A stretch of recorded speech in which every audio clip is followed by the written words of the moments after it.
पे अटैक करता है, इलेक्ट्रॉन डेफिशिएंट सेंटर पे अटैक करता है। बात समझ में आ रहा है? दैट मीन्स अगर आपको न्यूक्लियोफिलिक एडिशन रिएक्शन कराना है, दैट मीन न्यूक्लियोफाइल का अटैक कराना है, तो इलेक्ट्रॉन डेफिशिएंट सेंटर होना चाहिए। क्या ये बात समझ में आ रहा है आपको? अगर आपको न्यूक्लियोफाइल का अटैक कराना है तो इलेक्ट्रॉन डेफिशिएंट सेंटर होना चाहिए हमारे पास।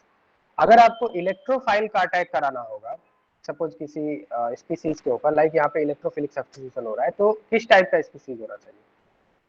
रिएक्टेंट के ऊपर नेगेटिव चार्ज होना चाहिए, मीन्स इलेक्ट्रॉन रिच स्पीसीज होना चाहिए। बात समझ में आ रहा है?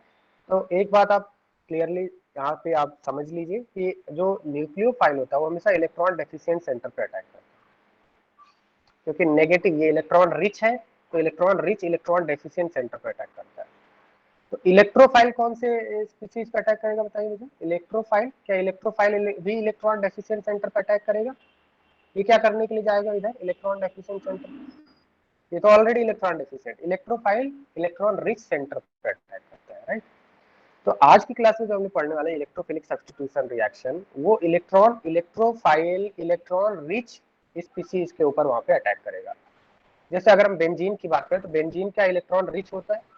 क्या बेंजीन इलेक्ट्रॉन रिच स्पीसीज है? यस, क्योंकि बेंजीन के पास पाई इलेक्ट्रॉन क्लाउड होता है।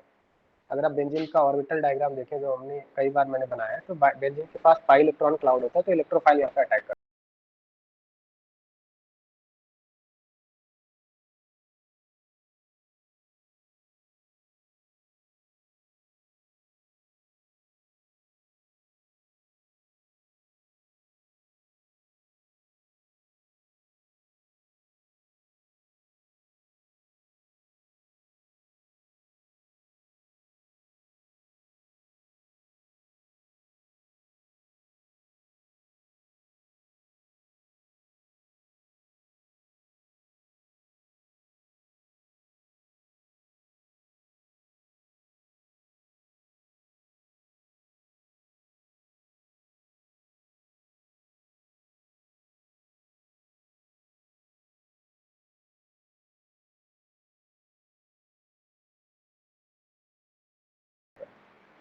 या फिर मैं इसको थोड़ा सा और इस तरह से बोल देता हूँ, ये बेंजीन का reaction concentrated HNO3 plus concentrated sulphuric acid से अगर हम करें, प्लस कंसंट्रेटेड सल्फ्यूरिक एसिड से करें,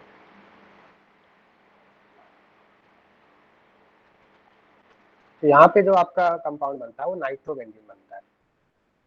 यहाँ पे अगर हम देखें तो बेंजीन क्या है? आपका रिएक्टेंट है। बेंजीन क्या है? रिएक्टेंट, जिसको हम लोग सबस्ट्रेट बोलते हैं। कंसंट्रेटेड नाइट्रिक एसिड क्या है? रिएजेंट है। तो रिएक्टेंट तो समझ में आ रहा होगा, सबस्ट्रेट या रिएक्टेंट क्या होता है? सबस्ट्रेट और रिएक्टेंट क्या होता है समझ में आ रहा है। रिएजेंट क्या होता है? रिएजेंट एक ऐसा स्पीसीज होता है जो अटैकिंग स्पीसीज प्रोवाइड करता है। लाइक अगर कंसंट्रेटेड नाइट्रिक एसिड की बात करें तो concentrated nitric acid plus concentrated sulphuric acid से NO2 प्लस इलेक्ट्रोफाइल जनरेट होता है। इन दोनों का जब रिएक्शन करेंगे तो NO2 प्लस इलेक्ट्रोफाइल जनरेट होगा। ये इलेक्ट्रोफाइल है NO2 plus. Concentrated sulphuric acid catalyst है, नाइट्रोबेंजीन आपका प्रोडक्ट है। तो ये NO2 प्लस क्या करता है? यहाँ पे एक हाइड्रोजन होता है, बेंजीन के हर कार्बन से एक हाइड्रोजन होता है, तो यहाँ से क्या करेगा? NO2 प्लस इस हाइड्रोजन को रिप्लेस कर देता है। हाइड्रोजन यहाँ से बाहर निकल जाता है, यहाँ पे NO2 आ जाता है। तो इस टाइप के रिएक्शन को आप क्या बोलेंगे बताइए मुझे? इस टाइप के रिएक्शन क्या बोलेंगे? यहाँ पे अटैकिंग स्पीसीज कौन है? न्यूक्लियोफाइल है या इलेक्ट्रोफाइल? इलेक्ट्रोफाइल है, तो इलेक्ट्रोफिलिक। और यहाँ पे हाइड्रोजन की जगह पे NO2 आ जा रहा है, इलेक्ट्रोफिलिक सब्स्टिट्यूशन रिएक्शन बोलेंगे। बात समझ में आ रहा है? इलेक्ट्रोफिलिक सब्स्टिट्यूशन रिएक्शन इसको बोलेंगे।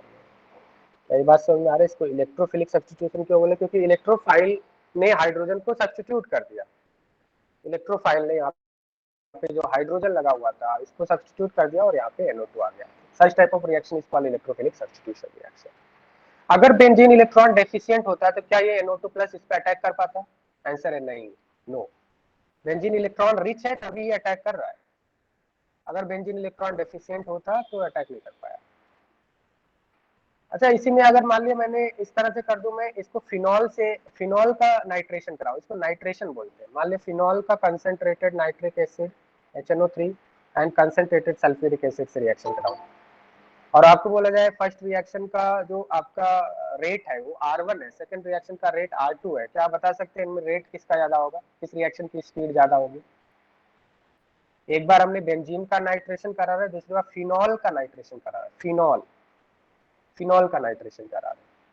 क्या आप बता सकते हैं रेट किसका ज्यादा होगा, R1 ज्यादा होगा या फिर R2 ज्यादा होगा? Which reaction will be faster? Yes, R2 will be faster than R1।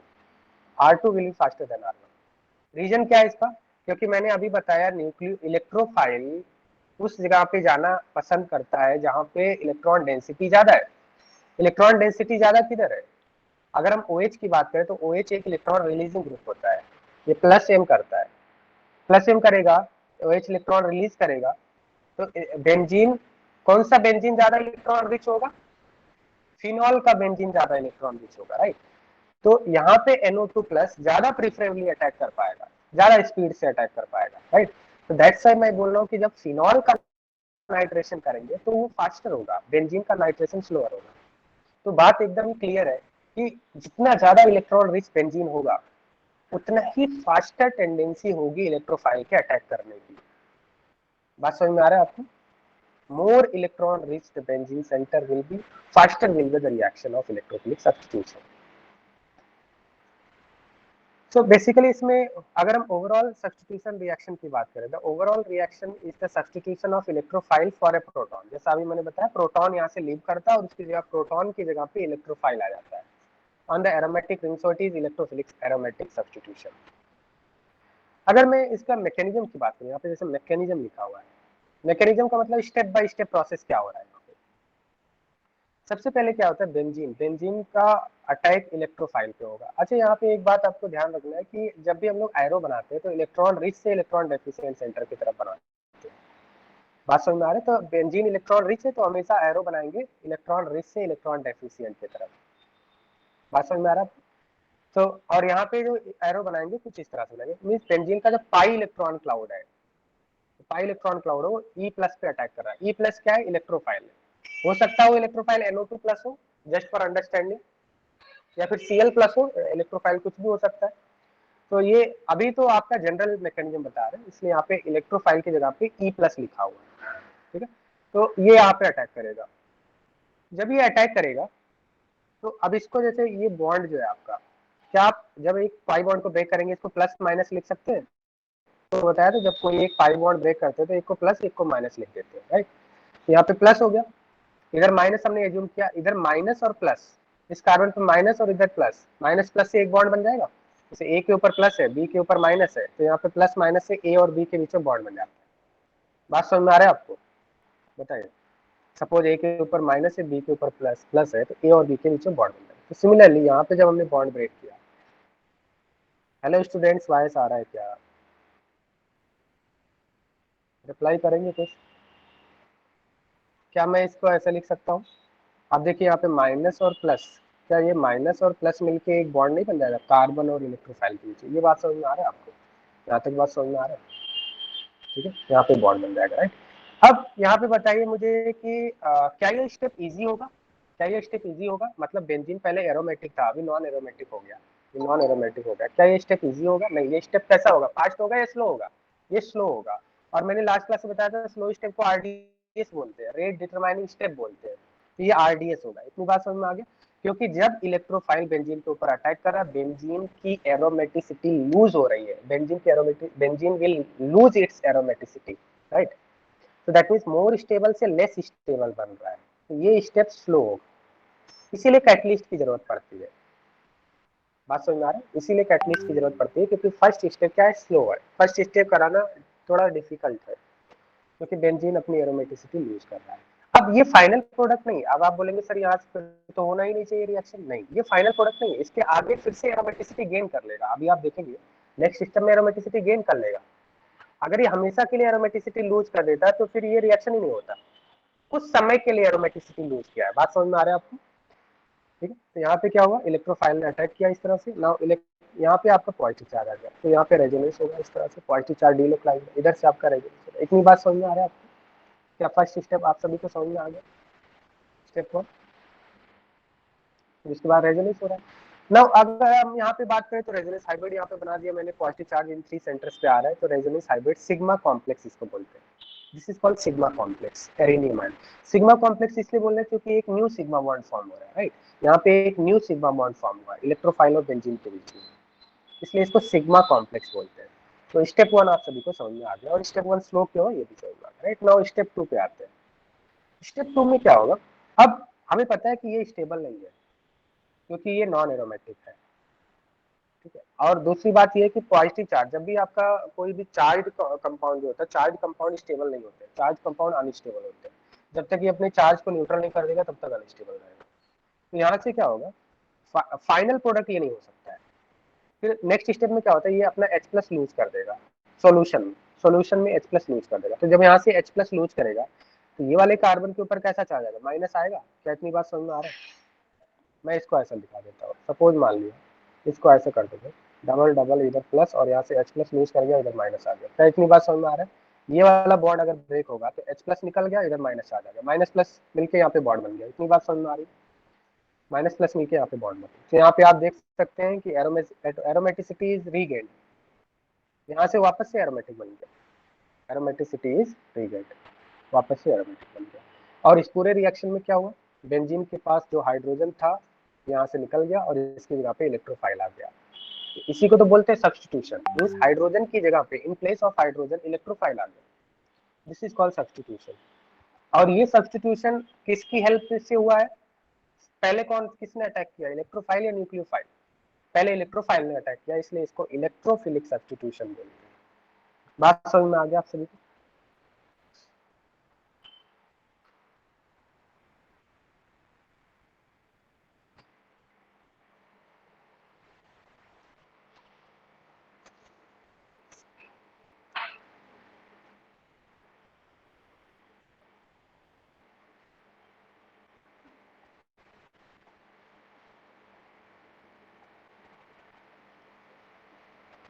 ना सपोज हमें बेंजीन का हेलोजिनेशन कराना है, सपोज हमें बेंजीन का हेलोजिनेशन कराना है, तो बेंजीन का हेलोजिनेशन आप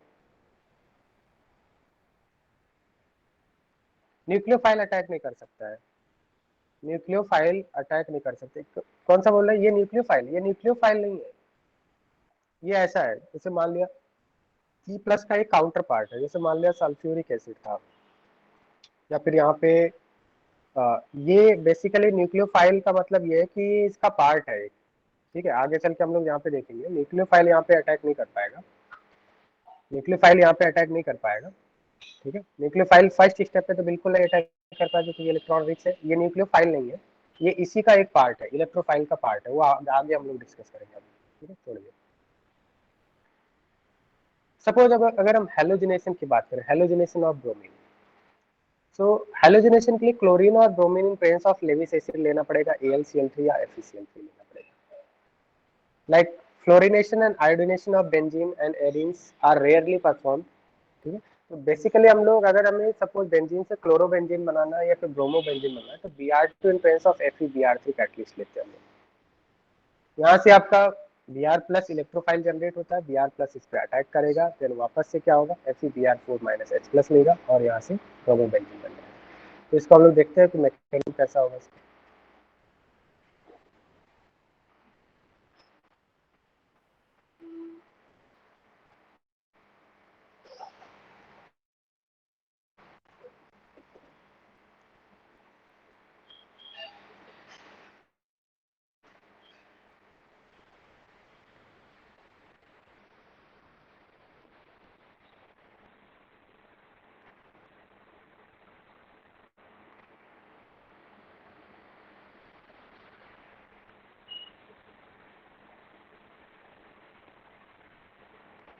halogenation of benzene, halogenation of benzene का मतलब ये है, सपोज आपको बेंजीन से क्लोरोबेंजीन बनाना है और बेंजीन से अगर आपको ब्रोमोबेंजीन बनाना है, तो यहाँ पे आपका रिएजेंट क्या होगा, what should be the proper reagent, what should be the proper reagent? अगर आप इलेक्ट्रोफाइल की बात करें तो इलेक्ट्रोफाइल क्या होना चाहिए फर्स्ट वाले केस में, जैसे अभी मैंने बताया यहाँ पे इलेक्ट्रोफाइल क्या होना चाहिए, Cl प्लस होना चाहिए। तो ये Cl प्लस क्या करेगा, H प्लस को यहाँ से रिमूव कर देगा, Cl माइनस नहीं, Cl माइनस इलेक्ट्रोफाइल नहीं होता है, Cl प्लस। फर्स्ट वाले में ऐसा आइडिया आ रहा होगा आपको, Cl प्लस इलेक्ट्रोफाइल होगा, सेकंड वाले में इलेक्ट्रोफाइल कौन सा होगा, Br प्लस होगा, राइट, ये इलेक्ट्रोफाइल होगा।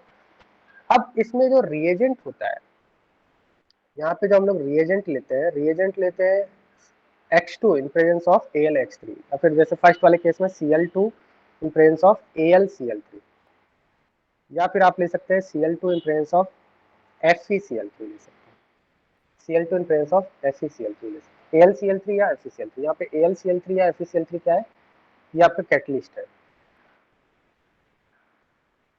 ये आपका कैटलिस्ट है AlCl3। बात समझ में आ रहा है, AlCl3 और FeCl3 is Lewis acid, this is a catalyst, catalyst है ये, फिर आप बोल सकते हैं ये लेविस एसिड, बिकॉज इसका इलेक्ट्रॉन आपका ऑक्टेट कंप्लीट नहीं है। बात समझ में आ रहा है, तो दैट मीन्स अगर हमें सपोज बेंजीन से क्लोरोबेंजीन बनाना है तो कैटलिस्ट क्या लेंगे आप, Cl2 in presence of AlCl3। अगर बेंजीन से ब्रोमोबेंजीन बनाना है तो आप यहाँ पे रिएजेंट क्या लेंगे बताइए, what should be the proper reagent, Br2 in presence of FeBr3 और Br2 in presence of AlBr3। क्या इतनी बात समझ में आ रहा है आपको, Br2 in presence of FeBr3 और Br2 in presence of AlBr3, clear. तो ये Br2 और FeBr3 का जब रिएक्शन करेंगे तो यहाँ से Br प्लस इलेक्ट्रोफाइल जनरेट होगा और ये Br प्लस यहाँ पे अटैक करेगा। देखते हैं इसका मैकेनिज्म।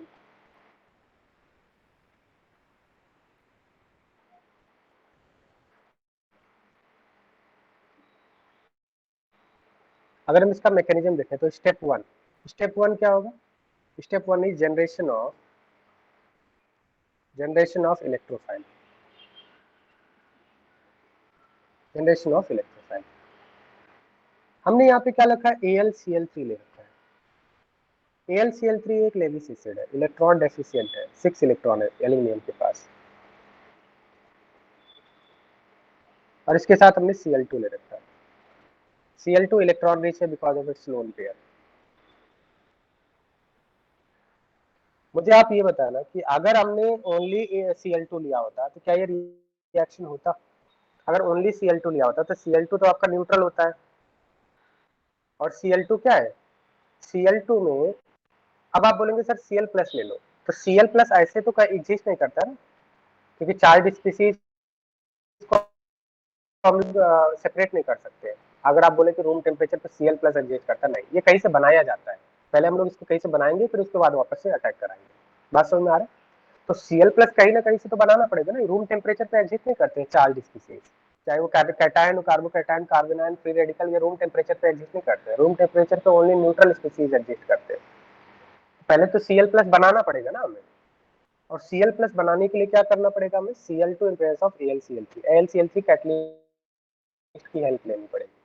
अगर आपने AlCl3 नहीं लिया होता तो क्या ये Cl2 बेंजीन के ऊपर अटैक कर पाता, Cl2 भी इलेक्ट्रॉन रिच है, इसके पास ढेर सारे लोन पेयर है, और बेंजीन भी इलेक्ट्रॉन रिच है, दो इलेक्ट्रॉन रिच स्पीसीज में कोई रिएक्शन नहीं होता है। रिएक्शन तभी होगा जब एक इलेक्ट्रॉन डेफिशिएंट होगा, दूसरा इलेक्ट्रॉन रिच होगा। बात समझ में आ रहा है, तभी तो रिएक्शन होगा। तो यहाँ पे AlCl3 का वर्क क्या है, what is role of AlCl3, what is role of AlCl3, to generate electrophile, role of AlCl3 is to generate electrophile. कैसे इलेक्ट्रोफाइल जनरेट करेगा, AlCl3 लेविस एसिड है, बिकॉज एल्यूमिनियम के पास 6 इलेक्ट्रॉन है, इसके ऑक्टेट कंप्लीट नहीं है। नाउ एल्यूमिनियम के पास वैकेंट 3d ऑर्बिटल होता है, ये आपका क्या करेगा, Cl अपने इलेक्ट्रॉन को एल्यूमिनियम के वैकेंट ऑर्बिटल में डोनेट करेगा और इसके साथ एक कॉम्प्लेक्स बना लेगा, लाइक कोऑर्डिनेट बॉन्ड टाइप का बना लेगा, AlCl3, AlCl3 के ऊपर माइनस, Cl के ऊपर प्लस, क्योंकि Cl ने इलेक्ट्रॉन को डोनेट कर दिया, कोऑर्डिनेट बॉन्ड बना लिया। क्या इतनी बात समझ में आ रहा है आपको, इतनी बात समझ में आ रहा है। नाउ अब यहाँ पे देखिए, जब यहाँ पे Cl के ऊपर पॉजिटिव चार्ज आ गया तो ये Cl क्या करेगा, राइट साइड वाला जो Cl है ये लेफ्ट साइड वाले Cl से इंडक्टिव इफेक्ट करेगा और इसके सारे इलेक्ट्रॉन को विड्रॉ करेगा, क्योंकि Cl के ऊपर positive charge, more electronegative atom है, हेलोजन है, Cl के ऊपर पॉजिटिव चार्ज अनस्टेबल होता है, तो ये बॉन्ड क्या हो जाएगा, ब्रेक हो जाएगा, और ये दोनों इलेक्ट्रॉन राइट साइड वाले Cl के ऊपर चले जाएंगे क्योंकि उसके पास इलेक्ट्रॉन डेफिशिएंसी है। यहाँ से जनरेट क्या होगा, Cl प्लस जनरेट होगा प्लस AlCl4 माइनस बन जाएगा। क्या इतनी बात समझ में आ रहा है आपको, देखिए यहाँ पे इलेक्ट्रोफाइल बन चुका है, इलेक्ट्रोफाइल जनरेट होगी। बात समझ में आ रही है? तो AlCl3 का वर्क क्या था? AlCl3 एक तरह से कैटलिस्ट है और ये कैटलिस्ट Cl+ इलेक्ट्रोफाइल जनरेट करने में हेल्प कर रहा है। तो Cl2 प्लस AlCl3, क्योंकि AlCl3 इलेक्ट्रॉन डेफिशिएंट है, एक Cl+ को अपने साथ कंबाइन कर लिया, AlCl4- बना लिया, प्लस Cl+ बन गया, Cl+ प्लस AlCl4-। यहाँ तक बात समझ में आ रहा है?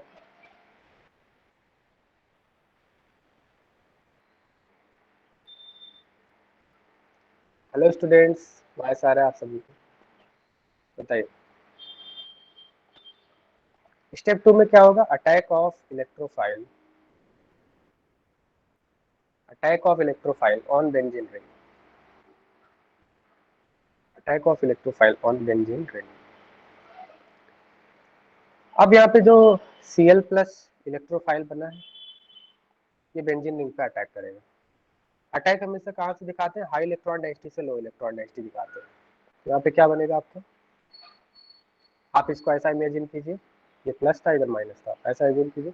तो माइनस से Cl+, यहाँ पे हो जाएगा प्लस माइनस एक बॉन्ड बन गया, इधर प्लस चार्ज आ गया, यहाँ पे एक हाइड्रोजन होगा। ऐसी बात समझ में आ रहा है? अब इस हाइड्रोजन को क्या करेगा? जो AlCl4- था, AlCl4- के ऊपर नेगेटिव चार्ज और हाइड्रोजन के ऊपर पॉजिटिव चार्ज होता है। AlCl4- यहाँ पे अटैक करेगा और ये बॉन्ड यहाँ से शिफ्ट हो जाएगा। जब अटैक करेगा H+ को अपने साथ ले जाएगा। यहाँ से जब H+ निकलेगा तो यहाँ पे नेगेटिव चार्ज बनेगा, नेगेटिव और पॉजिटिव मिलकर यहाँ पे क्या बन जाएगा? बॉन्ड बन जाएगा। इधर क्या हो जाएगा? एक बॉन्ड बन जाएगा, न्यू बॉन्ड फॉर्म हो जाएगा और एरोमेटिसिटी वापस से आ जाएगी।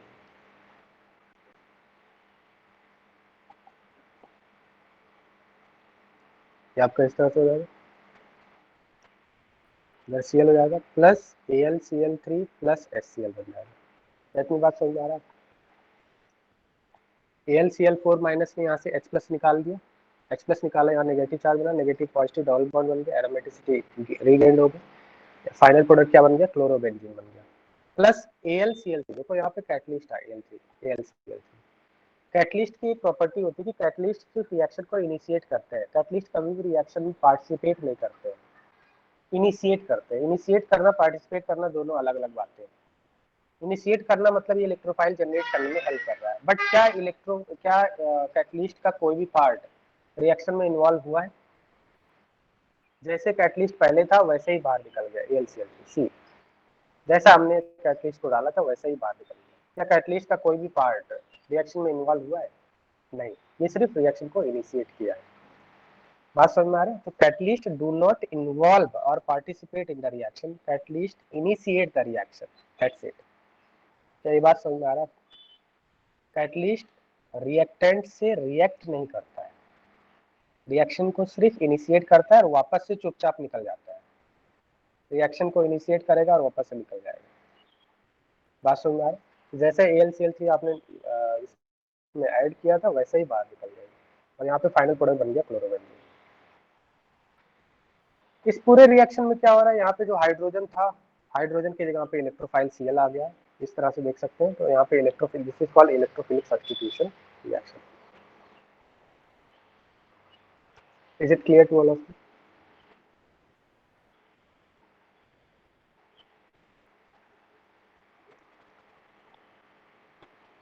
Is it clear to all of you?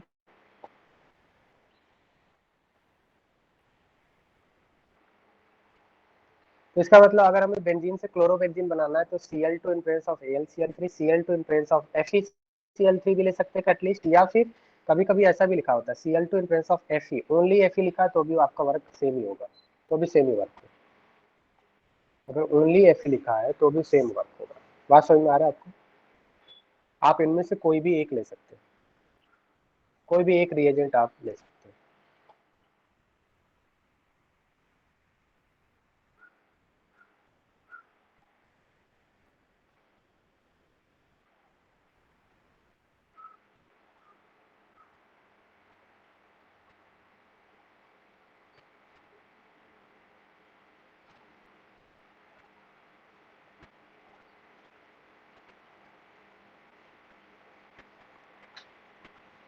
Sir अब ब्रोमीन के इसमें साथ डाइबोरिन ले सकते हैं?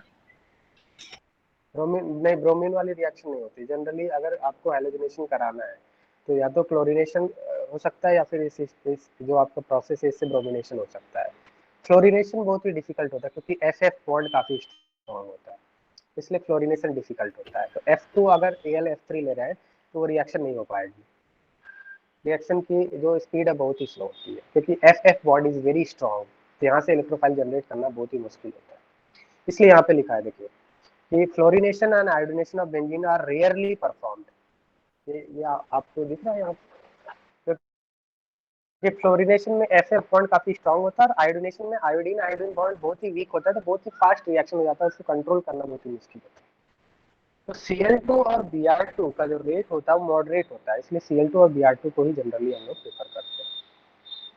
फ्लोरिनेशन का जो रेट है वो काफी स्लो होता है, इसलिए परफॉर्म नहीं किया जाता। आयोडीनेशन का रेट काफी फास्ट होता है, जिसको कंट्रोल करना काफी मुश्किल होता है, इसलिए आयोडीनेशन नहीं करते हैं। Cl2 और Br2 का रेट मॉडरेट होता है, इसलिए फ्लोरिनेशन और आयोडीनेशन जनरली किया जाता है। सी यहाँ पे लिखा fluorine is so reactive that its reaction with benzene is difficult to control. Iodination is too slow and unfavorable equilibrium constant, right? बात समझ में आ गई? सर ब्रोमीन के साथ कैटलिस्ट डाइब्रोमीन ले सकते हैं, डाइबोरेन।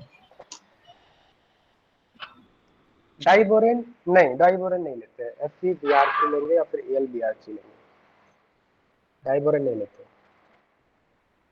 आपको एक लेविस एसिड लेना है। देखो आपको ऐसे आप इमेजिन करके कुछ भी नहीं ले सकते, जो आपका लैब में परफॉर्म किया गया है, जो आपका एक्सपेरिमेंट से जस्टिफाइड है, जो आपका प्रोडक्ट देगा उसी को लेना है आपको। बात समझ में आए? So either you can take FeBr3 or you can take AlBr3 catalyst, AlBr3, or directly you can take only Fe with Br2, Br2 Fe. पास में आ रहे? हाँ sir. Next is nitration of benzene. So जैसा अभी मैंने nitration of benzene के बारे में आपको बताया, तो एक बार नाइट्रेशन ऑफ बेंजीन भी देख लेते हैं, ठीक है? Next is nitration of benzene.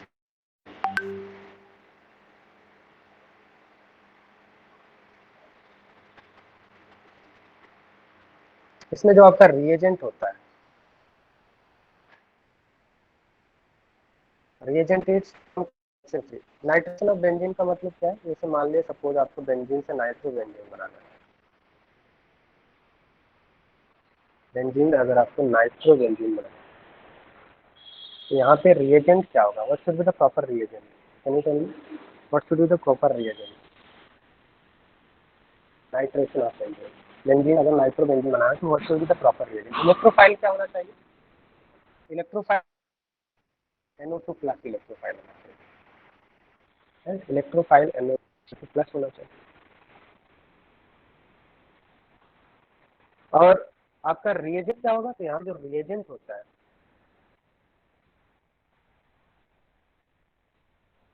यहाँ पे जो आपका रिएजेंट होता है, reagent is cons HNO3 nitric acid plus cons H2SO4।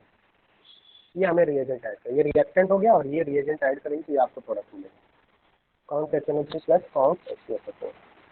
यहाँ पे कॉन्स H2SO4 क्या है? Conc H2SO4 concentrated H2SO4 is behaving as a catalyst. ये आपका कैटलिस्ट की तरह दिखता है, जो रिएक्शन को इनिशिएट करता है, रिएक्शन में पार्टिसिपेट नहीं करता, रिएक्शन को इनिशिएट करता है। सही बात समझ में आया? तो अगर आपको बेंजीन से नाइट्रो बेंजीन बनाना है तो आपको रिएजेंट लेना पड़ेगा। Is it clear?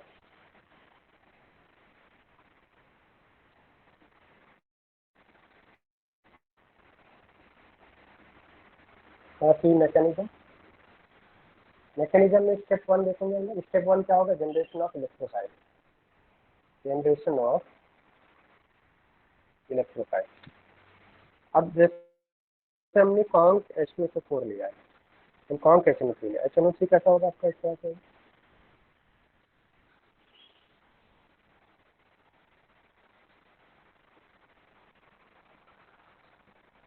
जैसे HNO3, राइट? और HNO3 के साथ क्या है? सल्फ्यूरिक एसिड है।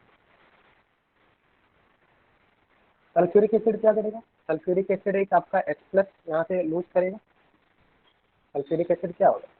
ये जो ऑक्सीजन है ये यहाँ पे अटैक करेगा, सल्फ्यूरिक एसिड के H प्लस पे अटैक करेगा, हाई इलेक्ट्रॉन डेंसिटी से लो इलेक्ट्रॉन डेंसिटी। और ये क्या हो जाएगा, जो आपका नाइट्रिक एसिड है, नाइट्रिक एसिड का जो ऑक्सीजन है प्रोटोनेट हो जाएगा। क्या इतनी बात समझ में आ रहा है आपको? प्लस यहाँ से क्या बन जाएगा, बाई सल्फेट आयन बन जाएगा, यहाँ से बाई सल्फेट आयन बन जाएगा, HSO4 माइनस बन जाएगा। हेलो स्टूडेंट्स, वाइस आ रहा है आप सभी को? Is it clear up to ये? ठीक है। तो जो नाइट्रिक एसिड का ऑक्सीजन था, देखो अगर नहीं समझ में आ रहा है बहुत ही सिंपल है, सल्फ्यूरिक एसिड H प्लस निकालेगा यहाँ से, सल्फ्यूरिक एसिड जब वाटर में जाएगा तो H प्लस लूज करेगा और ये H प्लस से क्या हो जाएगा, प्रोटोनेट हो जाएगा, ये प्रोटोनेट हो गया ना। अभी थोड़ी देर पहले मैंने बताया था और मैं बार बार बताऊंगा कि water is a very good living, that means अगर कभी ऑक्सीजन के ऊपर पॉजिटिव चार्ज आ जाता है, किसी भी रिएक्शन में ऑक्सीजन के ऊपर अगर पॉजिटिव चार्ज आ जाता है तो आप समझ कोई बॉन्ड ब्रेक होने वाला, क्योंकि ऑक्सीजन के ऊपर पॉजिटिव चार्ज हाईली अनस्टेबल होता है, बिकॉज मोर इलेक्ट्रोनेगेटिव के ऊपर पॉजिटिव चार्ज ज्यादा स्टेबल नहीं होता है। तो अगर ऑक्सीजन के ऊपर पॉजिटिव चार्ज हो गया तो क्या ये टॉलरेट कर लेगा? बताइए, ऑक्सीजन टॉलरेट कर लेगा इस बात को? सेकंड मोस्ट इलेक्ट्रोनेगेटिव है, इसका मतलब कुछ गड़बड़ होने वाला है। यहाँ पे क्या होगा, ये बॉन्ड जो होगा, ये बॉन्ड के दोनों इलेक्ट्रॉन ऑक्सीजन के ऊपर शिफ्ट हो जाएंगे और यहाँ से क्या, यहाँ से लूज होगा, बताइए, water is a very good leaving group निकलेगा यहाँ से। वाटर को जब भी चांस मिलता है वहां से खिसक लेता है, निकल लेता है, बात समझ में आ रहा है? वाटर यहाँ से निकल जाएगा और वाटर जब यहाँ से निकलेगा तो क्या यहाँ पे बनेगा, बताइए, क्या यहाँ पे NO2 प्लस बनेगा?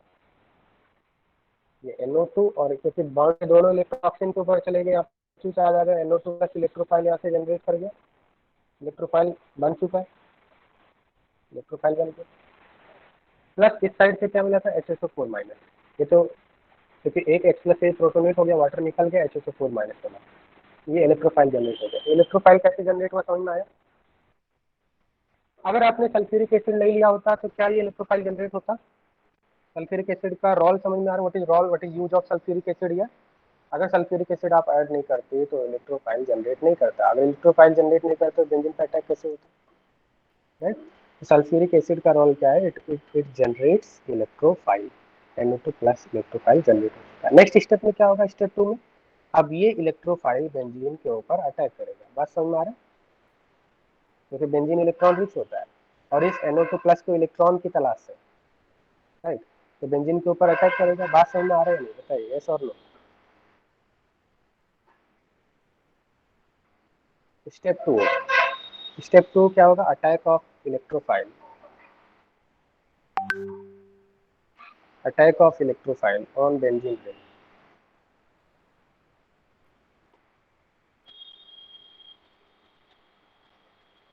Attack of electrophile on benzene ring. यहाँ पे इलेक्ट्रोफाइल है NO2 plus, high electron density से लो इलेक्ट्रॉन डेंसिटी पर अटैक करेगा। जब ये अटैक करेगा तो क्या हो जाएगा, वापस से आपको ऐसा एज्यूम करना है, देखो बेंजीन को ऐसा एज्यूम कर लीजिए, इधर प्लस इधर माइनस, ऐसा एज्यूम कर लो ना, माइनस और प्लस मिलके यहाँ पे एक नया बॉन्ड बन जाएगा, एक नया बॉन्ड बन जाएगा NO, इधर प्लस चार्ज आ रहा है, यहाँ पे एक हिडन हाइड्रोजन है। अब देखिए हमारे पास जो काउंटर पार्ट बचा हुआ था, सल्फ्यूरिक एसिड का जो कॉन्जुगेट बेस बचा हुआ था SSO4 माइनस, वो तो सॉल्यूशन में ही रहेगा। अब ये HSO4 माइनस क्या करेगा, HSO4 minus is a very good base, बहुत ही अच्छा बेस होता है, वेरी गुड बेस, क्योंकि ये जब भी जरूरत होता है H प्लस को स्नैच कर लेता है, H प्लस को क्या करता है, स्नैच कर लेता है। तो HSO4 माइनस जो सल्फ्यूरिक एसिड का काउंटर पार्ट सोल्यूशन में बचा हुआ था, वो इस H प्लस के ऊपर अटैक करेगा, ये जो हाइड्रोजन है इसके ऊपर अटैक करेगा, HSO4 माइनस ऐसा था।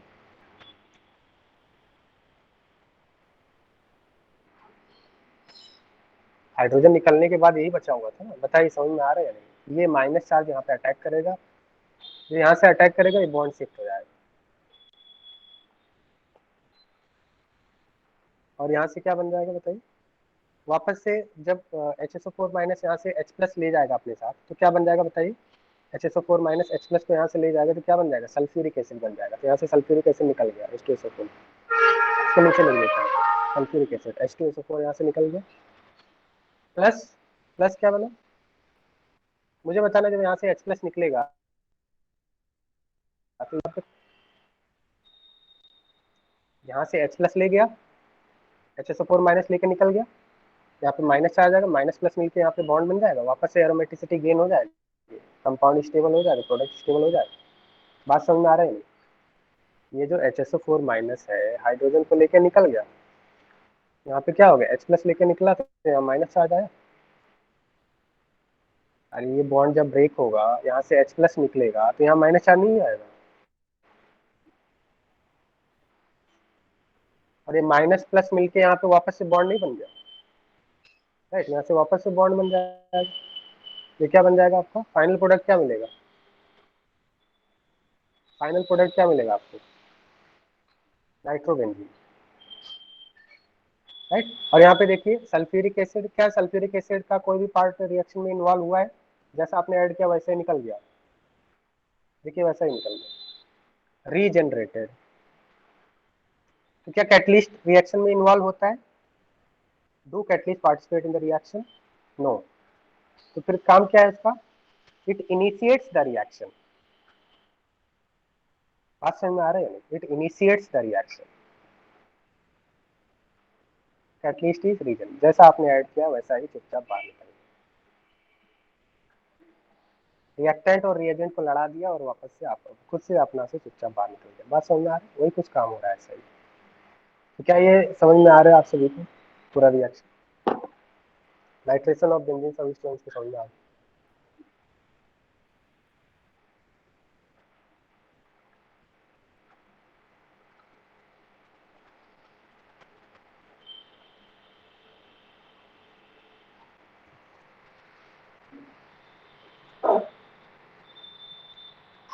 हाँ, मैकेनिज्म याद रखनी है आपको, कुछ मैकेनिज्म याद रखनी है, क्योंकि ये अगर आप, ये बेसिक्स है ना, अगर अगर आप मैकेनिज्म जान जाएंगे तो अपने से ही रिएक्शन कर सकते हैं, बहुत सारे रिएक्शन अपने से ही ऐसा, जस्ट बाय थिंकिंग आप सभी रिएक्शन को मेमोराइज नहीं कर सकते हैं, अगर आपको मैकेनिज्म पता रहेगा तो कोई एक नया रिएक्शन भी कर सकते हैं आप, कोई अननोन रिएक्शन अगर आपको दिया जाएगा तो भी कर सकते हैं organic chemistry.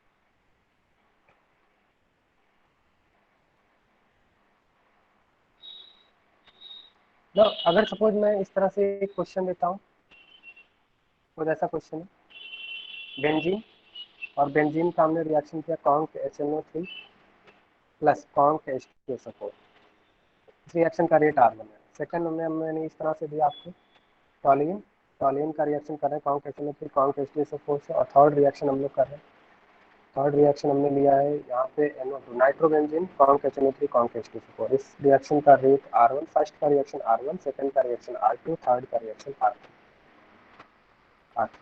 compare the rate of reaction R1, R2 and R3, compare the rate of reaction R1, R2 and R3।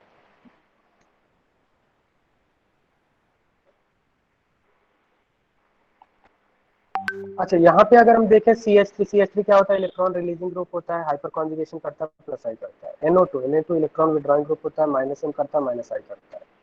तो NO2 क्या करेगा, बेंजीन रिंग से इलेक्ट्रॉन विड्रॉ करेगा और रिंग को क्या कर देगा, डीएक्टिवेट कर देगा, इसको बोलते हैं डीएक्टिवेटेड रिंग। डीएक्टिवेटेड रिंग का मतलब क्या है, ऐसा रिंग जिसमें इलेक्ट्रॉन की डेंसिटी कम हो जाए, उसको डीएक्टिवेटेड रिंग बोलते हैं। सेकेंड वाला क्या है, CH3 बेंजीन को इलेक्ट्रॉन सप्लाई करेगा क्योंकि इलेक्ट्रॉन रिलीजिंग ग्रुप है, और ये क्या कर देगा, बेंजीन रिंग को एक्टिवेट कर देगा, इसको बोलते हैं एक्टिवेटेड रिंग।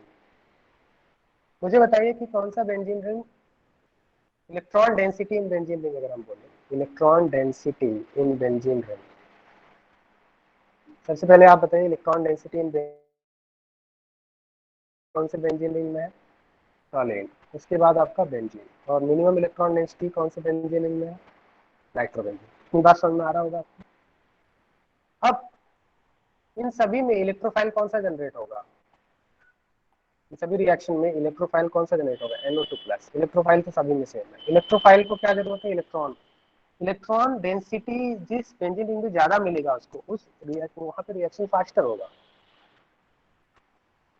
जिस बेंजीन रिंग में इलेक्ट्रॉन डेंसिटी ज्यादा है वहां पे रिएक्शन फास्टर होगा। तो NO2 प्लस फास्टेस्ट रिएक्शन किसमें करेगा, रिएक्शन 2 में, क्योंकि एक्टिवेटेड रिंग है। यहाँ पे CH3 ने इलेक्ट्रॉन डेंसिटी इंक्रीज कर दिया बेंजीन। तो हम ऐसा बोल सकते हैं यहाँ पे जो ऑर्डर होगा, ऑर्डर क्या होगा, R2 मैक्सिमम, देन इसके बाद आपका R1 होगा और R3 आपका मिनिमम होगा। रेट ऑफ सेकंड रिएक्शन ये मैक्सिमम।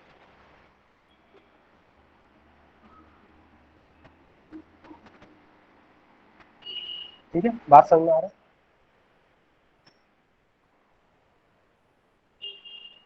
अब यहाँ पे अगर हम फर्स्ट वाले में देखें तो फर्स्ट वाले में प्रोडक्ट क्या बनेगा, फर्स्ट वाले तो नाइट्रोबेंजीन बन जाएगा। सेकंड में प्रोडक्ट क्या बनेगा, सेकंड में प्रोडक्ट क्या बनेगा, अगर बेंजीन से अगर आपने CH3 लगा रखा है, या OH लगा देता हूँ मैं, ज्यादा बेहतर रहेगा आपके लिए, OH लगा देता हूँ। अगर आपने OH लगा दिया है और यहाँ पे मैं CHO लगा देता हूँ, बात वही है, CHO लगा देता हूँ, ठीक है, बात वही, समझाने के लिए आपको मैंने OH और CHO लगाया। अगर आपने फिनॉल का नाइट्रेशन कराया है तो आपको प्रोडक्ट क्या बनेगा, can you tell me. Phenol का नाइट्रेशन कराएंगे तो प्रोडक्ट क्या बनेगा, मीन्स नाइट्रो ग्रुप कौन से पोजीशन पर अटैक करेगा। अब यहाँ पे हमारे पास 3 पोजीशन हो गए। फिनॉल का जब आप नाइट्रेशन कराएंगे तो आपके पास 3 आपके चांसेस है।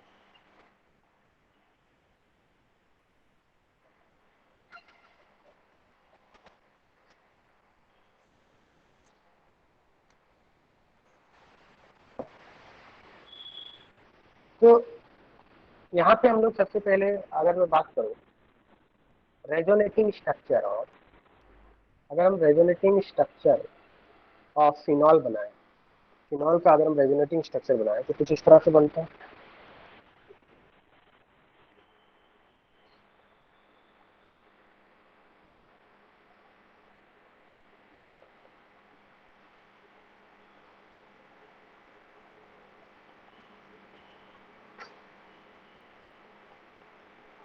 ये मैंने ऑलरेडी इसको डिस्कस कर रखा है GOC2 में, क्या ये बताया था मैंने आप सभी को। फिनॉल का अगर हम रेजोनेटिंग स्ट्रक्चर बनाए तो नेगेटिव चार्ज कौन कौन से पोजीशन पे आता है बताइए, नेगेटिव चार्ज कौन कौन से पोजीशन पे आ रहा है,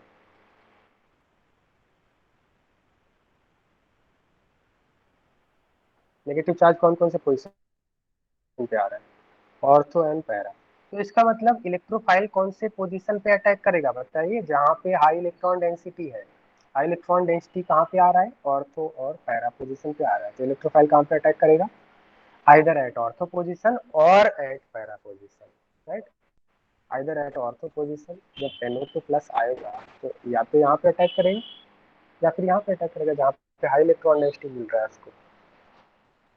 या मेटा पे अटैक करेगा, मेटा पे देखिए कोई चार्ज नहीं आ रहा है, neutral neutral neutral neutral, Meta तो न्यूट्रल है, बेटा पे अटैक नहीं करेगा। तो इसका मतलब यहाँ पे फिनॉल का जब नाइट्रेशन करेंगे तो क्या प्रोडक्ट बनेगा, फिनॉल का जब हम लोग नाइट्रेशन करेंगे तो प्रोडक्ट क्या बनेगा, मिक्सचर ऑफ प्रोडक्ट बनेगा। एक आपको ऑर्थो नाइट्रोफिनॉल बनेगा प्लस पैरा नाइट्रोफिनॉल बनेगा, ortho nitrophenol and para nitrophenol का मिक्सचर बनेगा, this is para nitrophenol, this is ortho nitrophenol. क्या इतनी बात आप सभी को समझ में आ रही है।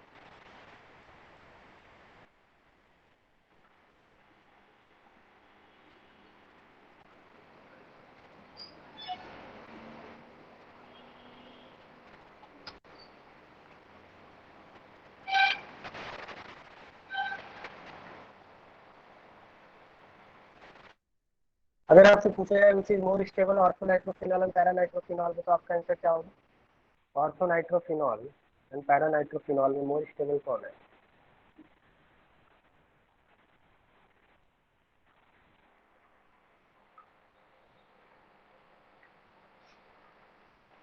Ortho nitrophenol and para nitrophenol में मोर स्टेबल कौन है। ऑर्थो नाइट्रोफिनॉल में हाइड्रोजन बॉन्डिंग होगा, इंट्रामोलिकुलर हाइड्रोजन बॉन्डिंग होगा, लेकिन नाइट्रो ग्रुप और OH एक दूसरे के बहुत ही क्लोज है, तो ये क्या होगा, इंट्रामोलिकुलर हाइड्रोजन बॉन्डिंग होगा यहाँ पे ऑर्थो नाइट्रोफिनॉल ज्यादा स्टेबल है, राइट। तो अगर आपने फिनॉल का नाइट्रेशन किया है तो nitration will occur only at ortho position और para position, ortho and para position, right. तो हम लोग ऐसा बोल सकते हैं कि जो OH ग्रुप होता है ये एक्टिवेटिंग ग्रुप होता है, जितने भी इलेक्ट्रॉन रिलीजिंग ग्रुप होते हैं वो एक्टिवेटिंग ग्रुप होते हैं। तो हम लोग ऐसा बोल सकते हैं,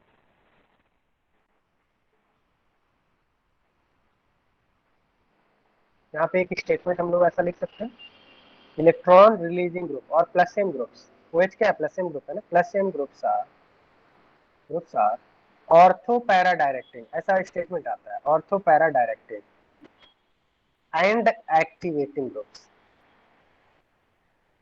is it a correct statement? Plus M groups are ortho-para-directing and activating groups. Is it a correct statement?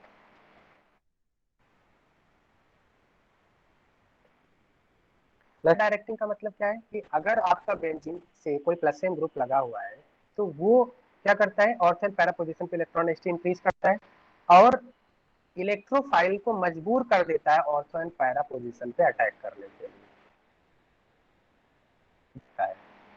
क्योंकि जब इलेक्ट्रॉन डेंसिटी OH ने इंक्रीज कर दिया ऑर्थो एंड पैरा पोजीशन पे, जाहिर सी बात है NO2 प्लस इलेक्ट्रोफाइल या तो ऑर्थो पे अटैक करेगा या फिर पैरा पे अटैक करेगा। So can we say that ortho para directing? They are ortho para directing. मतलब ऑर्थो पैरा पे क्या करता है, इलेक्ट्रॉन डेंसिटी इंक्रीज कर दिया इसने और इलेक्ट्रोफाइल को वहां पे डायरेक्ट कर रहा है। एंड एक्टिवेटिंग ग्रुप क्यों बोला मैंने, why they are activating group? Because वो बेंजीन रिंग में इलेक्ट्रॉन डेंसिटी को इंक्रीज कर रहे हैं। अगर बेंजीन से OH अटैच नहीं होता तो उतनी ज्यादा इलेक्ट्रॉन डेंसिटी नहीं होती जितना बेंजीन से OH अटैच होने पे है। बात समझ में आ रही है? इसलिए उनको एक्टिवेटिंग ग्रुप बोला जाता है। क्या इतनी बात समझ में आ रहा है आपको? जैसे यहाँ पर रेट के अकॉर्डिंग मैंने बोला कि R1 और R2 में R2 का रेट फास्टर है, R2 का रेट ज्यादा है क्योंकि OH ने इलेक्ट्रॉन डेंसिटी इंक्रीज कर दी, इसलिए उसको एक्टिवेटिंग ग्रुप बोल रहे हैं। Is it clear to all of?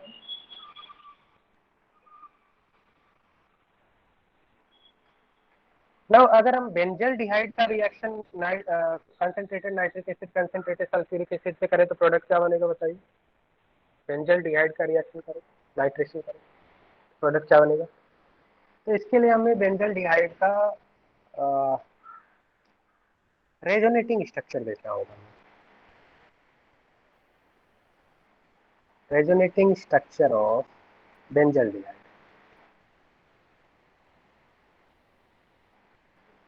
अगर आप बेंजल डिहाइड का रेजोनेटिंग स्ट्रक्चर बनाएंगे तो बेंजल डिहाइड कैसा ग्रुप होता है, इलेक्ट्रॉन विड्रॉइंग ग्रुप होता है, इलेक्ट्रॉन रिलीजिंग ग्रुप होता है।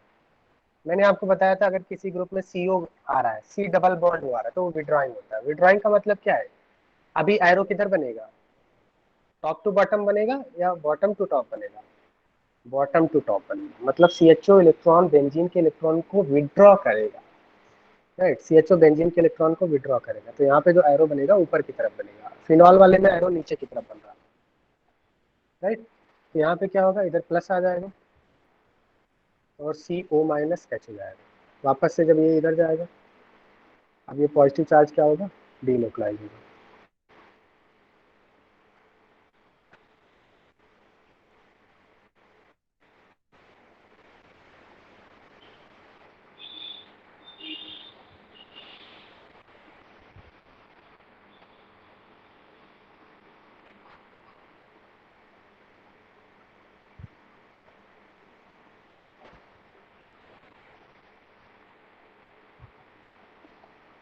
ये मैंने आपका बेंजल डिहाइड का रेजोनेटिंग स्ट्रक्चर बना दिया। 5 रेजोनेटिंग स्ट्रक्चर बनते हैं बेंजल डिहाइड के। जब आपने रेजोनेटिंग स्ट्रक्चर बनाया तो आप यहाँ पे देख सकते हैं क्योंकि CHO इलेक्ट्रॉन विड्रॉइंग ग्रुप है, इसमें इलेक्ट्रॉन डेंसिटी इंक्रीज क्या किया, विड्रॉ कर लिया, इलेक्ट्रॉन डेंसिटी विड्रॉ कर रहा है, राइट। तो इसने बेंजीन रिंग के ऊपर पॉजिटिव चार्ज ले आया, बेंजीन रिंग के ऊपर पॉजिटिव चार्ज ले आया, तो इसका मतलब ये है, हेलो हेलो स्टूडेंट, को ऐसा आ रहा है क्या सही से? बेंजल डिहाइड ने बेंजीन के ऊपर पॉजिटिव चार्ज ले आया, बेंजल डिहाइड ने बेंजीन के ऊपर पॉजिटिव चार्ज आया, तो एक आपका बेंजीन था, दूसरा आपका फिनॉल था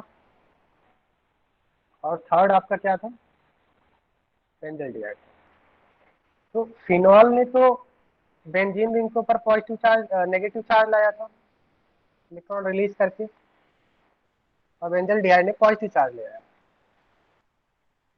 तो इलेक्ट्रोफाइल, अगर हम बेंजल डिहाइड की बात करें तो इलेक्ट्रोफाइल क्या उतना इजीली अटैक कर पाएगा? बताइए, जब पॉजिटिव चार्ज आ गया NO2 प्लस, क्या यहाँ पे इस रिंग पे एक्टिवेट अटैक करना चाहेगा? नहीं करना चाहेगा, क्योंकि ऑलरेडी ये दिखा रही है, ये ऑलरेडी इसके पास कुछ नहीं है। तो ये पॉजिटिव के पास क्यों जाएगा? पॉजिटिव के लिए इलेक्ट्रॉन डेफिशिएंसी, ये भी दिखा रही है, ये भी दिखा रही तो कोई जाएगा, राइट? पॉजिटिव चार्ज के पास भी कुछ नहीं है, इसके पास भी कुछ नहीं, क्यों जाएगा, राइट? तो इसका मतलब ये है कि अगर रिंग डीएक्टिवेट हो चुका है तो रेट स्लो हो जाएगी, NO2 प्लस वहाँ पे अटैक नहीं करना चाहेगा, राइट? तो ना, अब प्रिफरेबली अगर हमें देखा जाए, प्रिफरेबली कहाँ पे अटैक करेगा? ऑर्थो एंड पैरा पोजीशन पे तो पॉजिटिव चार्ज है। इससे बेटर पोजीशन कोई दिख रही है आपको? इससे बेटर पोजीशन है आपका मेटा, क्योंकि मेटा पे कोई चार्ज नहीं आ रहा है। जब हम रेजोनेटिव स्ट्रक्चर बना रहे हैं मेटा पे कोई चार्ज नहीं आ रहा है, इसका मतलब meta is better position than ortho and para for the attack of electrophile, right? तो इलेक्ट्रोफाइल मेटा पोजीशन पे जाना पसंद करेगा, क्योंकि रिलेटिवली हाई इलेक्ट्रॉन डेंसिटी है मेटा पोजीशन, राइट? तो अगर बेंजल डिहाइड का हमने नाइट्रेशन किया है तो बताइए प्रोडक्ट क्या बनेगा? बेंजल डिहाइड का अगर आपने नाइट्रेशन किया है तो प्रोडक्ट आपको मिलेगा मेटा नाइट्रो बेंजल डिहाइड। बेंजल डिहाइड का अगर conc HNO3 plus conc H2SO4 से रिएक्शन कराया, यहाँ से NO2 प्लस इलेक्ट्रोफाइल जनरेट होगा और ये आपका जो NO2 प्लस है वो मेटा पोजीशन पे जाएगा, आपको मेटा नाइट्रो बेंजल डिहाइड मिलेगा, मेटा नाइट्रो बेंजल डिहाइड। क्या इतनी बात समझ में आ गया?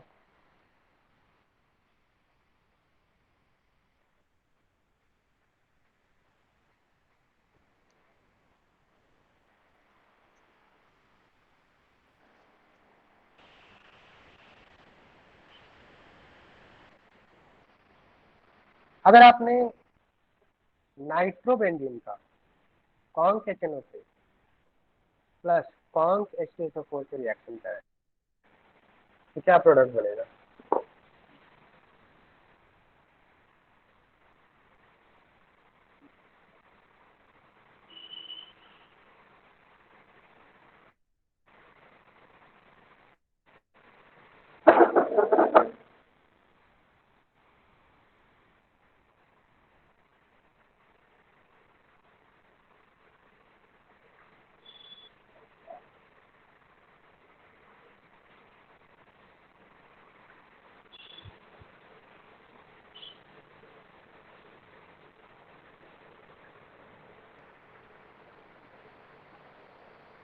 बताइए क्या प्रोडक्ट बनेगा?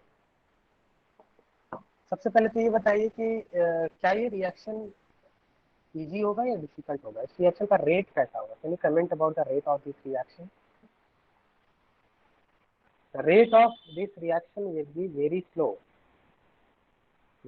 रिएक्शन, क्योंकि नाइट्रो एक इलेक्ट्रॉन विड्रॉइंग ग्रुप है, ये -M- powerful electron withdrawing group है नाइट्रो। तो ये जो बेंजीन रिंग है ये कैसा रिंग है? एक्टिवेटेड है या डीएक्टिवेटेड रिंग है? This is highly deactivated, highly deactivated.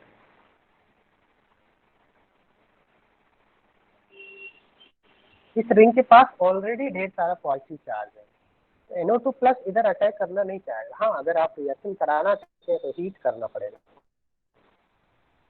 यहाँ पे हीट कर रिएक्शन हीट करेंगे तो फिर आपका हीटिंग करने से काइनेटिक एनर्जी बढ़ती है, रिएक्टेंट और रिएजेंट के बीच में कोलिजन बढ़ेगा, तो कोलिजन बढ़ेगा तो रिएक्शन हो सकता है।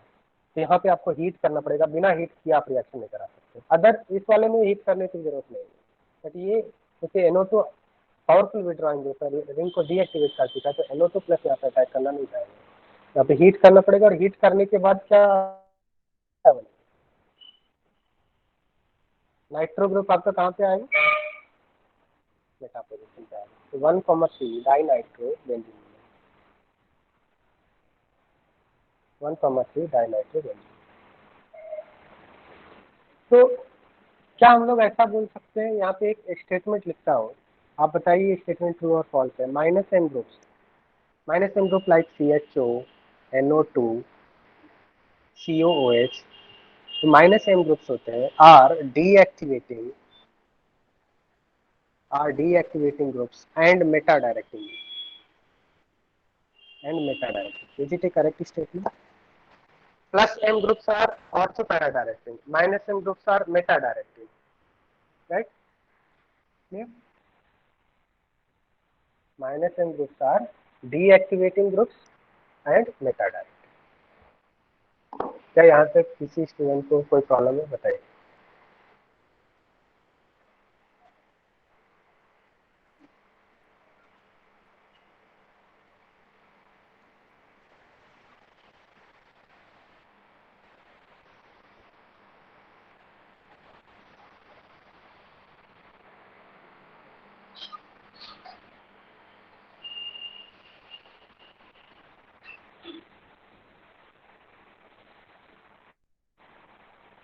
मेटा पे जानने का रीजन वही तो बता रहा था अभी, इतनी देर से वही तो बता रहा हूँ। मेटा पे जाने का रीजन ये है क्योंकि ऑर्थो एंड पैरा पे पॉजिटिव चार्ज आ रहा है ना। ऑर्थो एंड पैरा, जब इसका रेजोनेटिंग स्ट्रक्चर आप बनाएंगे तो ऑर्थो एंड पैरा पे पॉजिटिव चार्ज आ रहा है, तो NO2 plus already electron deficient है, क्या ये इलेक्ट्रॉन डेफिशिएंट सेंटर पे जाएगा? प्लस प्लस में रिपल्सन होता है, ऐसे समझो, राइट। ये भी इलेक्ट्रॉन डेफिशिएंट है, NO2 प्लस पॉजिटिव की तरफ नहीं जाएगा, NO2 प्लस पॉजिटिव वाले सेंटर पे नहीं जाएगा, NO2 प्लस वहां जाएगा जिधर हाई इलेक्ट्रॉन डेंसिटी है, और हाई इलेक्ट्रॉन डेंसिटी कहाँ पे है? मेटा पे। तो प्लस प्लस की तरफ कभी भी अटैक नहीं करता है, प्लस माइनस की तरफ जाता है, okay. Electron deficient electron rich centre की तरफ जाता है। Next is sulphonation of benzene. अगर हमें बेंजीन का सल्फोनेशन कराना है तो इसमें 2 मोल्स ऑफ सल्फ्यूरिक एसिड हमें लेना पड़ेगा। Sulphur trioxide in sulphuric acid is used as sulphonating agent. 2 moles of sulphuric acid से SO3 plus HSO4 minus plus HCO plus बनेगा। SO3 यहाँ पे अटैक करेगा तो वापस से यहाँ पे आपका H प्लस यहाँ से लीव करेगा, और H प्लस लीव करने के बाद आपका HSO3 बेंजीन सल्फोनिक एसिड आपका प्रोडक्शन। तो इसको भी देख लेते हैं, सल्फोनेशन ऑफ बेंजीन।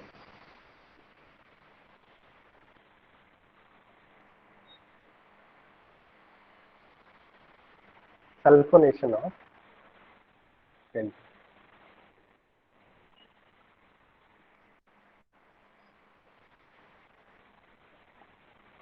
सपोज आपको बेंजीन है और बेंजीन से बेंजीन सल्फोनिक एसिड बनाना है,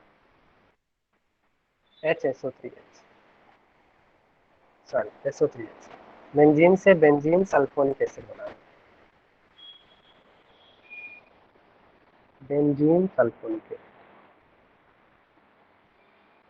यहाँ पे आप इलेक्ट्रोफाइल बता सकते हैं, what should be the electrophile and reagent, what will be reagent here, reagent. तो यहाँ पे मैं बता देता हूँ आपको, इधर जो इलेक्ट्रोफाइल होता है, इलेक्ट्रोफाइल यहाँ पे SO3 होता है, SO3 प्लस नहीं होता है, SO3 होता है, सल्फर ट्राइऑक्साइड। सल्फर ट्राइऑक्साइड यहाँ पे इलेक्ट्रोफाइल होता है। ये कई बार पूछा भी गया है एग्जाम में, ठीक है, ये इंपॉर्टेंट बात है, इसको ध्यान रखना आप, इससे इम्पोर्टेंट। यहाँ पे SO3 रिएजेंट होता है, इलेक्ट्रोफाइल होता है, और जो रिएजेंट होता है 2 moles of sulphuric acid, 2 moles of sulphuric acid is reagent here. तो यहाँ पे होता क्या है, अगर हम रिएक्शन की बात करें, step one is generation of electrophile, generation of electrophile. तो 2 moles of sulphuric acid, 2 moles of sulphuric acid react करता है H2SO4, यहाँ से SO3 इलेक्ट्रोफाइल जनरेट होता है, प्लस H3O प्लस जनरेट होता है, प्लस HSO4 माइनस जनरेट। अगर हम यहाँ पे बात करें H2SO4 की, हमारे पास 2 मोल्स ऑफ सल्फ्यूरिक एसिड, यहाँ से एक सल्फ्यूरिक एसिड से यहाँ से H प्लस मिलेगा, तो second mole of sulphuric acid यहाँ से प्रोटोनेट हो जाएगा। मतलब बात सिंपल से, यहाँ से H+ मिलेगा और इस H+ से ये जो ऑक्सीजन है प्रोटॉन, ये आप क्या होगा, प्रोटोनेट हो जाएगा, H3+ बन जाएगा।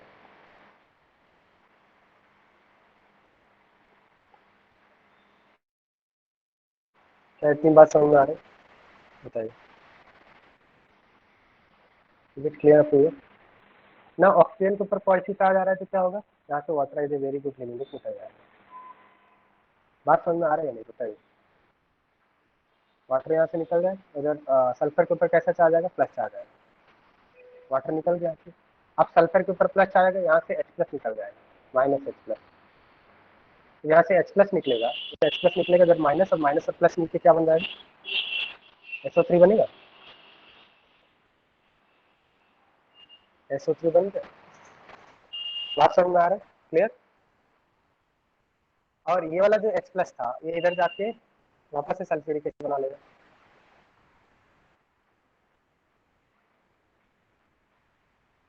बात समझ आ रहा है नहीं? बताइए, 2 मोल्स ऑफ सल्फ्यूरिक एसिड का हमने रिएक्शन किया तो क्या बन रहा है आपका, एक आपका SO3 बन रहा है, और यहाँ से जो H+ निकला था, ये वाटर के साथ रिएक्शन करके H3O+ बना दिया, प्लस HH4- बना दिया। इसको HH4- ही रहने दीजिए, ऐसे ही रहने दीजिए, कोई दिक्कत नहीं। तो अगर आपने बेंजीन से बेंजीन सल्फोनिक एसिड बनाना है तो इलेक्ट्रोफाइल कौन सा होगा यहाँ पे, SO3, sulphur trioxide will be the electrophile. Reagent क्या है, 2 moles of sulphuric acid, 2 moles of sulphuric acid. ये समझ में आ रहा है इलेक्ट्रोफाइल कैसे जनरेट हुआ, बताइए। यहाँ से एक सल्फ्यूरिक एसिड से H+ मिला, दूसरे सल्फ्यूरिक एसिड का ऑक्सीजन प्रोटोनेट हो गया, यहाँ से वाटर बाहर निकल गया और बाद में हमें SO3। अब क्या SO3 इलेक्ट्रोफाइल है? आप बोलेंगे सर इस पे तो पॉजिटिव चार्ज नहीं दिखता है। मैंने आपको बताया था, क्या इलेक्ट्रोफाइल पे पॉजिटिव चार्ज होना जरूरी है? इलेक्ट्रोफाइल न्यूट्रल भी हो सकते हैं। हर इलेक्ट्रोफाइल पे पॉजिटिव चार्ज हो ऐसा जरूरी नहीं है, इलेक्ट्रोफाइल न्यूट्रल भी हो सकते हैं। अब ये SO3 इलेक्ट्रोफाइल कैसे है? SO3 इलेक्ट्रोफाइल है क्योंकि अगर हम सल्फर के साथ देखें तो सल्फर के सराउंडिंग में 3 one of the most electronegative oxygen atoms है। ये क्या करेंगे, सल्फर के सारे इलेक्ट्रॉन क्लाउड को अपनी तरफ विड्रॉ कर लेंगे, और सल्फर के ऊपर ऑक्सीडेशन स्टेट कितना, +6 है। बात समझ में आ रही है? मतलब ये तो पॉजिटिव चार्ज है। सल्फर के सराउंडिंग में 3 ऑक्सीजन एटम है जो इसके क्या करेंगे, इसकी हालत खराब कर देंगे, सारे इलेक्ट्रॉन क्लाउड को अपनी तरफ विड्रॉ कर लेंगे। बात समझ में आ रही है? तो एक्चुअल में दिखने में तो आपको सल्फर इलेक्ट्रॉन डेफिशिएंट नहीं लग रहा है, बट एक्चुअल में ये क्या है, इलेक्ट्रॉन डेफिशिएंट है। सल्फर क्या है, इलेक्ट्रॉन डेफिशिएंट है, इलेक्ट्रोफाइल है। तो can SO3 behave as electrophile?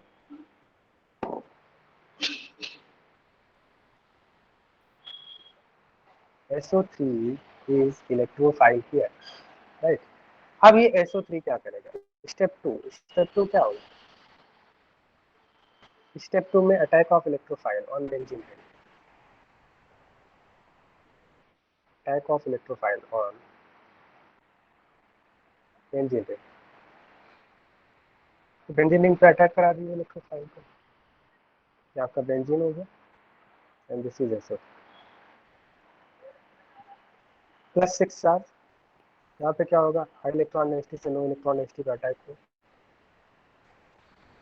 ये क्या बन जाएगा आपका, अगेन वापस से बेंजीन पर ऐसे एज्यूम कर दीजिए, इसको माइनस मान लेता हूँ, इधर प्लस मान लेता हूँ।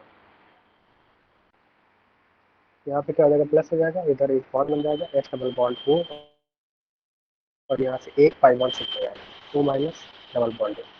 क्या ऐसी बात समझ में आ रही, बताइए, इज इट क्लियर? नहीं समझ में आ रहा, पाई बॉन्ड ब्रेक करो, प्लस और ये माइनस, प्लस माइनस से एक बॉन्ड बन गया। समझ में आ रहे हैं?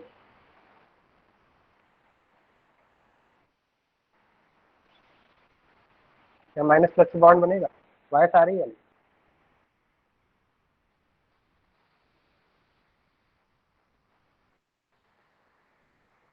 तो ये आपका इस तरह से बन गया। नाउ नेक्स्ट स्टेप में क्या होगा, यहाँ पे एक H है और एक आपका H है,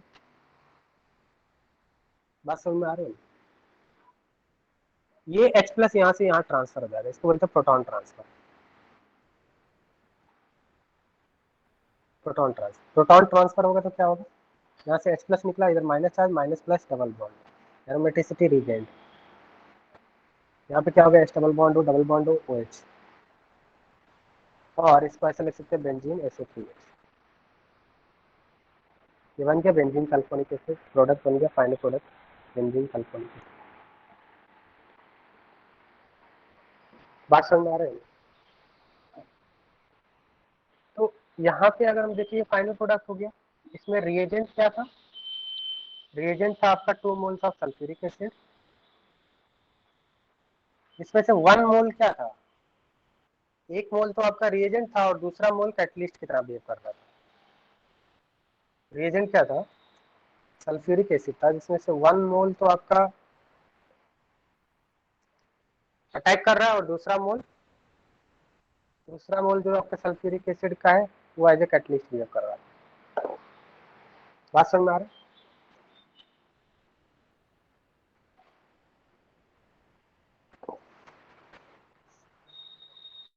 Is it clear to all of you? Any problem?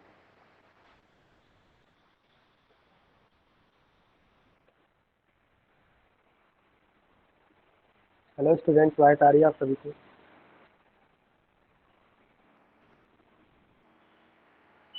क्या ये समझ में आ गया आप सभी को? Is it clear?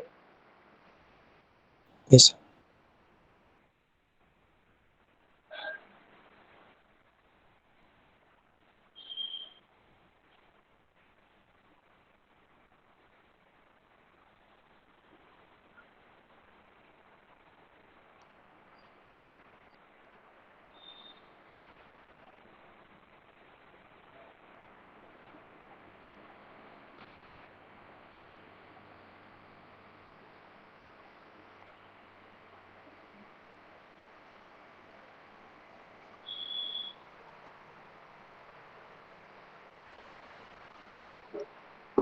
Okay, so that's all for today.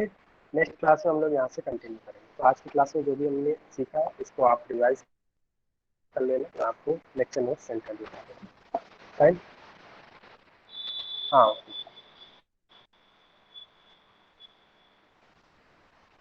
हाँ, किधर करना है स्क्रॉल, बताइए कहाँ तक स्क्रॉल करना है? अरमान किधर?